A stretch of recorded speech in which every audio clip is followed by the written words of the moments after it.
Students, welcome to my channel. তো আজকে আমি নিয়ে চলে এসেছি ত্রিকোণমিতির বেসিক সূত্রসমূহ, যেগুলো যে কোনো কম্পিটিটিভ পরীক্ষার জন্য তো গুরুত্বপূর্ণই, প্লাস ক্লাস 10 এর জন্য অতি গুরুত্বপূর্ণ একটি অধ্যায়।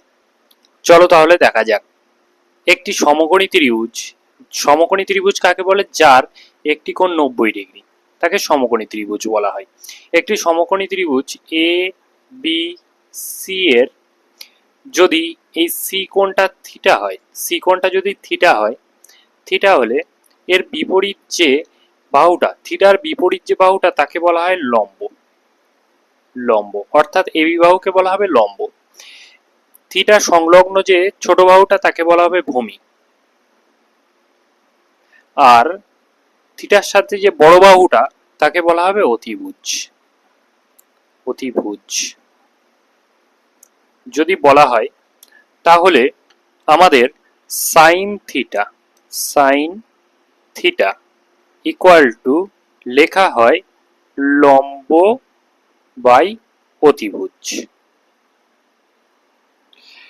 কস থিটা, কস থিটা সমান লেখা হয় ভূমি বাই অতিভুজ। এবং ট্যান থিটা সমান লেখা হয়, ট্যান থিটা সমান লম্ব বাই ভূমি, লম্ব বাই ভূমি। এরপর চলে আসছি আমরা cosec theta. Cosec theta equal two লেখা হয় অতিভুজ, অতিভুজ বাই লম্ব। তাহলে দেখো, কোসেক থিটাটা ঠিক সাইন থিটার উল্টো। সাইন থিটা সমান লম্ব বাই অতিভুজ, কোসেক থিটা সমান অতিভুজ বাই লম্ব। তাহলে এখান থেকে লেখা যায় তো যে সাইন থিটাটা কোসেক থিটার উল্টো, sine theta equal to 1 by cosec theta লেখা যায়। সেম ভাবে যে সেক থিটা, সেক থিটা সেটা সমান লেখা হয় অতিভুজ, অতিভুজ বাই ভূমি। তাহলে বলো তো সেক থিটাটা কস থিটার উল্টো না? সেক থিটাটা কস থিটার উল্টো, মানে এটাও লেখা যায় যে cos theta equal to cos theta equal to 1 by sec theta, বা sec theta is equal to 1 by cos theta লেখা যায়। তারপর tan theta is equal to লম্ব বাই ভূমি। তাহলে কট থিটা, কট থিটা যে সে সমান লেখা হয় ভূমি, ভূমি বাই লম্ব, ভূমি বাই লম্ব। তাহলে এখান থেকে লেখা যায় ট্যান থিটার উল্টো হলো কট থিটা, ট্যান থিটার উল্টো হলো cot theta, 1 by cot theta. আবার আরেকটা নতুন সূত্র বলি, যেটা লেখা যায় tan theta, tan theta equal to sine theta by cos theta লেখা যায়। এবং কট থিটা, কট থিটা যেহেতু উল্টো, সমান cos theta by sine theta লেখা যায়। এরপরে সূত্র পড়বো আমরা, 1 নাম্বার সূত্র, যে sine square, sine square theta plus cos square theta equal to 1 লেখা যায়। এখান থেকে দেখো লেখা যায় আমি সাইন থিটার মান বার করতে পারি, sine theta is equal to cos থিটার মান দিয়ে কিভাবে বার করা যায়, 1 মাইনাস কজ স্কোয়ার থিটা লেখা যায়। আবার কস থিটার মানও বার করা যায় সাইন থিটাতে, কস থিটা ইকুয়াল টু রুটের মধ্যে 1 মাইনাস সাইন স্কোয়ার থিটা, এটাও লেখা যায়। আচ্ছা, চলে আসছি তারপরের সূত্র। তারপরের সূত্র 2 নাম্বার সূত্র লেখা যায় যে sec square theta, sec square theta minus tan square theta equal to 1। এখান থেকে লেখা যেতে পারে, এই সূত্রটার থেকে লেখা যেতে পারে যে সেক থিটা, সেক থিটার মান কিভাবে বার করা যাবে, root 1 plus tan square theta. আর ট্যান থিটার মান কিভাবে বার করা যাবে, সেক থিটা দিয়ে ট্যান থিটার মান বার করা যাবে root sec square theta minus 1, এই দুটো থেকে বার করা যাবে। চলে আসবো পরের সূত্র। পরের সূত্র আমাদের মনে রাখতে হবে 3 নাম্বার সূত্র, cosec square theta minus cot square theta equal to 1। এখান থেকে দুটো জিনিস লেখা যায়, কোসেক থিটা, কোসেক থিটার মান বার করা যায় কট থিটা দিয়ে কিভাবে, 1 প্লাস কট স্কোয়ার থিটা আর cot থিটার মান বার করা যায় কোসেক থিটা দিয়ে, কোসেক স্কোয়ার থিটা মাইনাস 1 দ্বারা বার করা যায়। পরবর্তী সূত্র হলো পূরক কোণের কোণানুপাত। পূরক কোণের কোণ অনুপাত।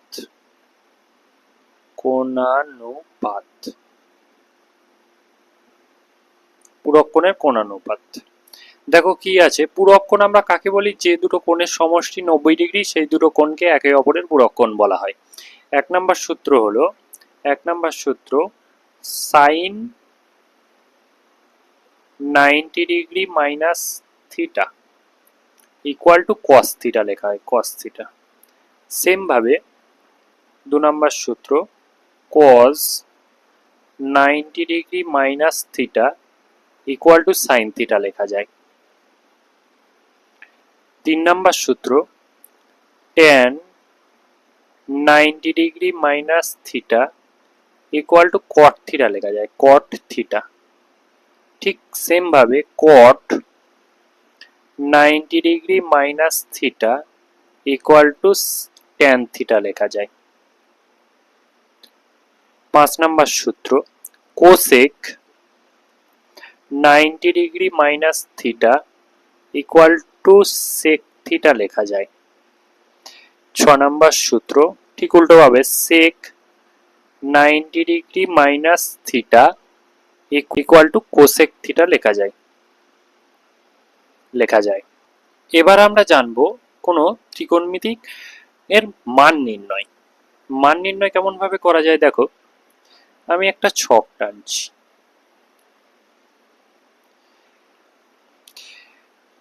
থিটা সাইন থিটা 0 ডিগ্রি, এটা তারপর এটা 30 ডিগ্রি, তারপরটা 45 ডিগ্রি, তারপরটা 60 ডিগ্রি, তারপরটা 90 ডিগ্রি। এই করলাম। সাইন থিটা সাইন 0 ডিগ্রির মান 0 হয়, সাইন 30 ডিগ্রির মান হাফ হয়, সাইন 45 ডিগ্রির মান 1/√2 হয়, সাইন 60 ডিগ্রির মান √3/2 হয়, সাইন 90 ডিগ্রির মান 1 হয়। এবার cos থিটা ঠিক সাইন থিটার অপোজিট, উল্টো। সাইন 90 ডিগ্রির মান যা cos 0 ডিগ্রির মান তাই, সাইন 60 ডিগ্রির মান যা cos 30 ডিগ্রির মান তাই, সাইন 45 যা cos 45 তাই, সাইন 30 যা cos 60 তাই, সাইন 0 ডিগ্রি যা cos 90 ডিগ্রি তাই। চলে আসবো tan থিটার মান। tan থিটা সমান তো sin theta by cos theta, তাহলে sin 0 বা tan 0 সমান sin 0 বাই cos 0, মানে 0 বাই 1 মানে 0 হয়। আচ্ছা, tan 30 ডিগ্রি মানে sin 30 degree by cos 30 degree, তার মানে 1/√3 হচ্ছে। সেম ভাবে 1/√2 1/√2 দিয়ে ভাগ করলে 1 হয়, √3/2 কে হাফ দিয়ে ভাগ করলে √3 হয়, আর 1 কে 0 দিয়ে ভাগ করলে অসংজ্ঞাত হয়, অসংজ্ঞাত। চলে আসবো এবার cot এর মানে। cot থিটা cot 0 ডিগ্রির মান ঠিক tan এর উল্টো, tan 90 এর মান যা cot 0 এর মান তাই, অসংজ্ঞাত। আচ্ছা, tan 60 এর মান যা cos 30 এর মান তাই √3। সেম ভাবে এমন ভাবেই চলতে থাকবে, √1/√3 0 হলো। তারপর আমরা করব cosec থিটার মান।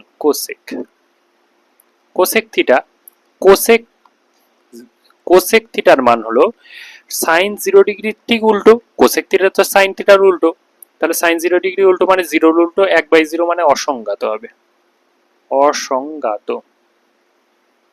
অসংজ্ঞাত। আচ্ছা, sin 30 এর উল্টো 2 হবে, sin 45 এর উল্টো √2 হবে, sin 60 এর উল্টো 2/√3 হবে, sin 90 এর উল্টো 1 হবে।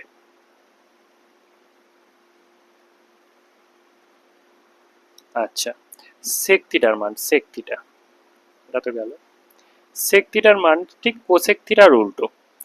কোসেক 90 ডিগ্রির মান যা, সেক সেক 0 ডিগ্রির মান তাই, ঠিক উল্টো দিক থেকে যাবে অমন ভাবে, উল্টো উল্টো মান হবে।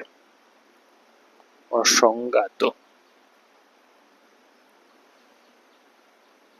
ত্রিকোণমিতির এই বেসিক রুলস গুলো জানলে মোটামুটি ত্রিকোণমিতির বেসিক অঙ্কগুলো করা যাবে।